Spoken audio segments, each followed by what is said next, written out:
Welcome to the ADHD Cringe Lab, the only place on the World Wide Web where your most embarrassing moments are considered valuable scientific data. Every week, we take one cringy, chaotic, and completely relatable ADHD moment and we put it under the microscope. We act it out, we break down the neuroscience behind it, and we give you actual tools to handle it better the next time. Because understanding why your brain what it does, well, that's where the shame stops and the strategy starts.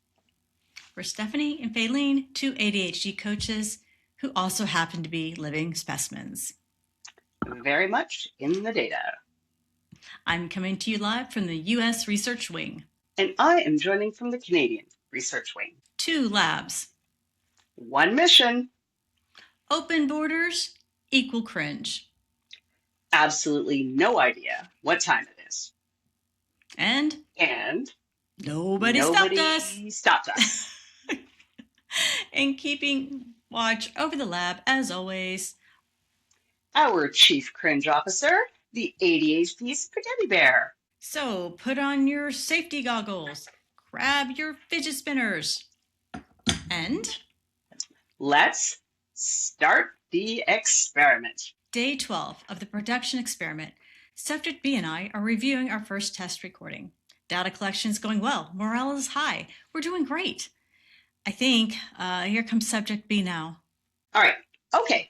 I just watched the video from episode 1, and I actually think we have really good chemistry. I think we're super funny on camera. Right? I was so relieved. The energy is exactly what we wanted. Funny, but real, coaching, but not preachy.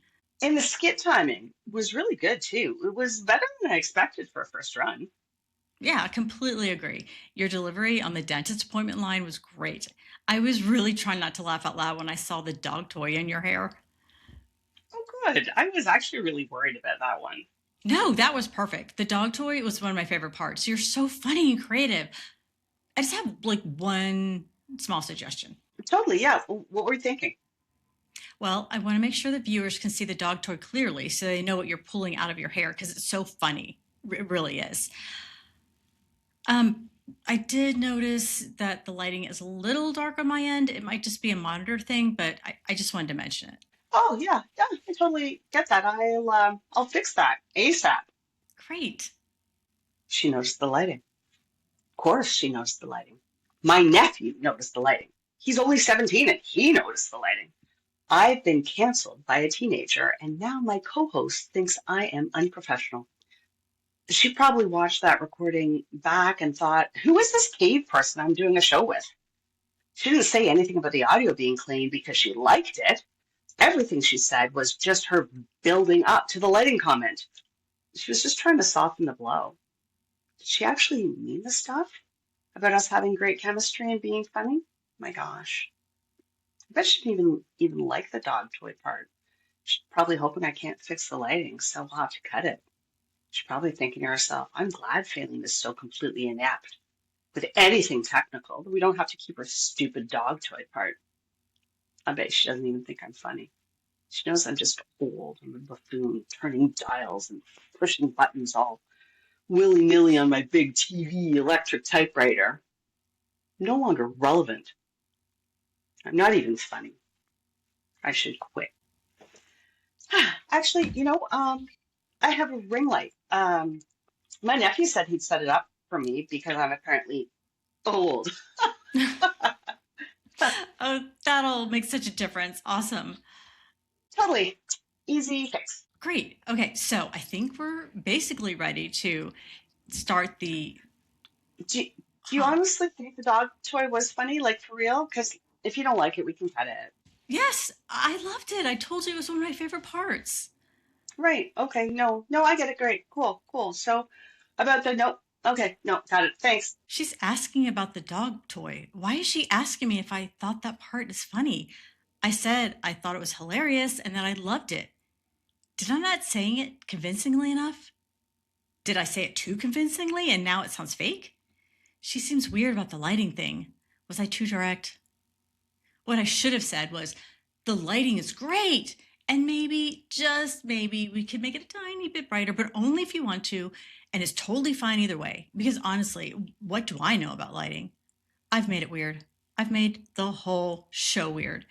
She's going to quit. We haven't even launched yet. And I've tanked the whole operation with one stupid lighting comment. The dog toy is genuinely funny. I love it. I'm really excited about this.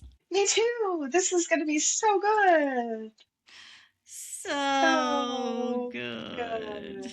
The data suggests we are both fine. Completely fine. Totally Totally fine. fine. All right. Thank you. You look so much better. Lab coat's Thank back you. on. What you witnessed was not drama. It was not sensitivity. It was not two people being ridiculous. It was a completely predictable neurological event. Let's break it down. First up, rejection sensitivity dysphoria, or as we like Mm. to call it in the lab, RSD. The ADHD brain processes perceived criticism or rejection differently than neurotypical brains. We say perceived because the criticism doesn't even have to be real. A neutral tone, a short reply, a tiny suggestion about the lighting. All of these can trigger a full threat response in the ADHD brain. And we mean threat response literally, not metaphorically. The brain reacts as if something genuinely dangerous just happened. The emotional pain is neurologically real. Which is why just let it go is not helpful advice. You cannot logic your way out of a threat response that's already firing. And second, the confirmation bias spiral. Once the ADHD brain locks on to a negative interpretation, it starts filtering everything through that lens. Mm-hmm. 10 compliments, one suggestion. Guess which one the brain kept? And the brain wasn't being dramatic. It was doing exactly what it was wired to do, scanning for danger, collecting evidence to confirm the threat. The logic part of the brain was pushed aside by the survival part. Every positive thing I said quietly filed under probably not true, while the lighting comment was filed under case closed. We are doomed. That is uncomfortably accurate. Third, the masking response. Did you notice that Fayleen's external reaction was completely calm the entire time? Oh, totally. Easy fix. Ha ha ha. Meanwhile, internally, full career crisis. The gap between what's happening inside and what's showing outside is called masking. And most ADHDers developed it young as a survival skill. When you've been told your whole life that your reactions are too much, too sensitive, too dramatic, you learn to hide them fast. Masking keeps the peace in the moment, but takes an enormous amount of energy. And it means the people around you often have no idea what's actually happening. They don't realize they're in the midst of an emotional ticking time bomb. Your feelings and your thoughts are too important to consistently hide. They make you who you are. Which is why Stephanie had absolutely no idea I was mentally packing my bags and moving to another country. None, zero. I thought we were having a great call. We were externally. Fourth, and this one's important, the emotional flashback. RSD spirals are rarely just about the current moment. When my brain heard your lighting is dark, it didn't just hear Stephanie saying that today. It heard every teacher, every boss, every family member, every teenage nephew who ever made me feel behind, inept, or not quite good enough. The lighting comment was the trigger, but the spiral was built from years of collected moments where someone pointed out something you did not do perfectly. So the reaction feels wildly out of proportion from the outside, but from the inside, it makes complete sense. You aren't just responding to today, you're responding to all of it. Years and years of it. People with ADHD receive approximately 20,000 more negative, corrective, or critical messages by age 10 to 12 compared to their neurotypical peers. That's like 5 or 6 extra criticisms per day. How could that not impact your self esteem and your inner critic? And that's not our opinion. That's the research of Dr. William Dotson, one of the foremost experts on RSD and ADHD in the world.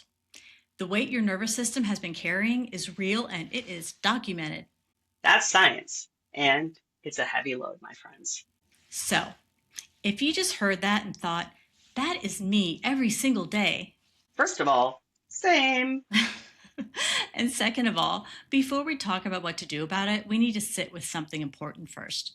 because the science explains it, but the science doesn't talk you down from the ledge while you're on it.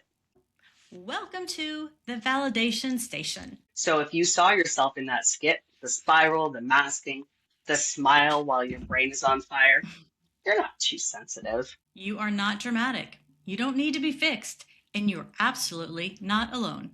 The shame that comes with RSD is almost worse than the spiral itself because you know that the reaction feels too big. You know it probably isn't as bad as your brain is saying, but you still can't stop it. And then you feel ashamed on top of the initial reaction, and then your own special flavor of ick here, and then add this and this. You have a layer upon layer of all these horrible feelings. Not the good kind of layers like a cake either. You probably spent years apologizing for being too sensitive, hiding your reactions, making yourself small, talking yourself out of spirals in bathroom stalls and parking lots and in the middle of perfectly normal conversations. And that took enormous strength, even if it never felt like it. The people who love you, the good ones, are not secretly keeping score of every moment you needed reassurance. And the ones who made you feel like you needed to hide, that's on them, not your nervous system. You deserve to be in good relationships, friendships, partnerships, workplace relationships, where one small comment doesn't have to cost you 3 days of recovery. That is not too much to ask. That's just Tuesday. And that's the cringe we are here for. We're here for. Okay, so we witnessed the spiral, we explained the science, and we've marinated in the hard stuff. Now let's talk about what to actually do about it. Well, 4 protocols this week because RSD deserves the full treatment. Truth. Protocol 1, name it to tame it. The moment you feel the spiral starting, and you will feel it, it has a very specific vibration. Say it out loud or write it down. This is RSD. This is not reality. My brain is simply doing its job, scanning for danger. By naming it, you're interrupting the threat response. It moves you from the emotional brain to the thinking or logical brain. Now, it doesn't stop the feeling, but it buys you just enough distance from it. It gives you the pause that you need to shift gears from reacting to responding. Even just saying, I'm having an RSD moment out loud to yourself changes the relationship with the spiral. You go from being inside of it to outside of it, observing it. Give RSD its own pet name. Take some power from it. So Fluffy and I, see? Fluffy, that's what I'm going with. All right. Okay. Let's move on to protocol 2, the evidence locker. Before you respond, react, quit, move to another country, or send a message you'll regret forever, collect actual evidence. Write down every positive thing said or done in the interaction alongside the trigger. Every single one. Make sure your brain looks at the full picture instead of just the threat file it compiled. Because your brain is not lying to you on purpose. It's just a very selective editor. The evidence locker forces it to include the footage that it left on the cutting room floor. Protocol 3, the story audit. This one goes a little deeper. Ask yourself, is what I'm believing right now actually true? Or is it just a story I've been telling myself for so long that it feels like facts? RSD builds a playlist. Every critical moment, every dismissal, every moment someone made you feel like too much or not enough, your brain saved it. And yet, I can't remember to get my clothes out of the dryer. That playlist is made up of many tracks from a vinyl record with deep, deep grooves. The playlist starts to feel concrete and true, like it's just the way things are, like it's really who you are. But here's the thing. It's not a playlist of your greatest hits. This is just a compilation, a mixed tape, if you will. that your inner critic recorded that's been playing on repeat and shuffle nonstop without your permission. Very Napster. So the story audit asks one simple question: is this actually true based on real evidence Fake news! at this very moment? Or is it just an old song your brain knows all the words to? For crying out loud, change the record. It's overplayed. Protocol 4, the 24-hour rule. Do not make any decisions, send any messages, or have any difficult conversations, or quit anything, including your podcast, within 24 hours of an RSD spiral. Thankfully, the RSD response peaks fast and drops fast. What feels like an unsurvivable catastrophe at 2 p.m. very often looks completely normal Tuesday by the next morning. And it may help to remind yourself when you're feeling bad that you will feel better. Acknowledge the awful, but remember, it's temporary. Sleep on it, eat something, move your body, do something to interrupt. Let your nervous system come back down before you let your spiral make any decisions on your behalf. Your spiral is not qualified to be your ADHD coach. No, it does not have the credentials. It's never even been to Canada. Unqualified. Unqualified. Okay, let's do that again. Ready? 1, 2, 3. Unqualified. Unqualified. Okay, no. Okay. I thought we were pretty good. Right. Okay, it is time to open the lab doors. And after this week especially, we know you have a story. Maybe you quit a job in your head 3 times before lunch because your boss used a period instead of a question mark in a text message. Legit. Maybe you spent 4 days convinced your best friend hated you because she took 6 hours to reply to a meme. Maybe you're still playing a perceived eye roll from 2019 in your brain. We believe you. We see you, and we want to hear about it.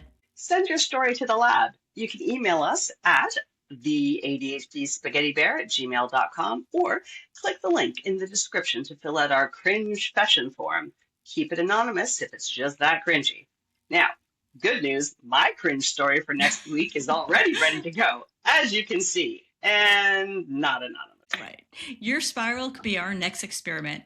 And more importantly, it could be the story that makes someone else feel less alone. Truth. We're just opening the lab doors, and we want you in here with us. No judgment. No judgment, only science. Nice. Okay. Experiment concluded. RSD is real. It is neurological, and you are not too sensitive for having it. Baby, you were born this way. You don't need to be fixed. You're not overly dramatic. You're just running a very overworked threat detection system that nobody ever gave you the manual for. And your brain has been overplaying a played out playlist that you didn't curate. Wow. Very nicely done. Until next time, keep experimenting and try not to die of embarrassment. That was marginally better. Marginally better.